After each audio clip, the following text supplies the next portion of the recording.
Nous sommes en plein cœur de Kiev, ici à Place Maïdan, et je peux vous dire que c'est un réveil douloureux pour les Ukrainiens. Leurs craintes sont devenues réalité avec des explosions qui ont retenti dès l'aube et même un peu avant l'aube.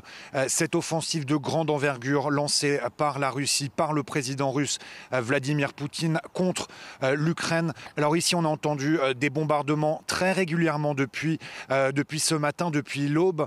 Des bombardements, on a aussi vu de la fumée juste derrière moi au loin. On nous rapporte que l'aéroport de Boryspil a été bombardé. C'est ce qu'on nous raconte.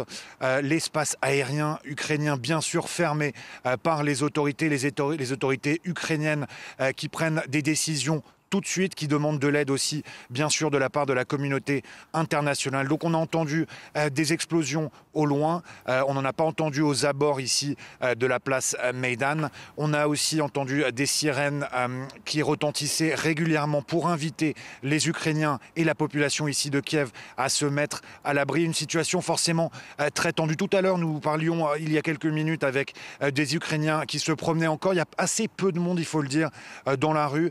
Des Ukrainiens qui nous disaient qu'ils n'y croient pas. Ils ne peuvent pas imaginer que la guerre a débuté. Ils ne veulent pas croire au pire.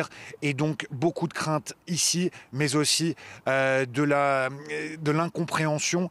Et on nous rapporte aussi que les routes pour sortir de Kiev sont très occupées, bondées même, très difficile de quitter Kiev.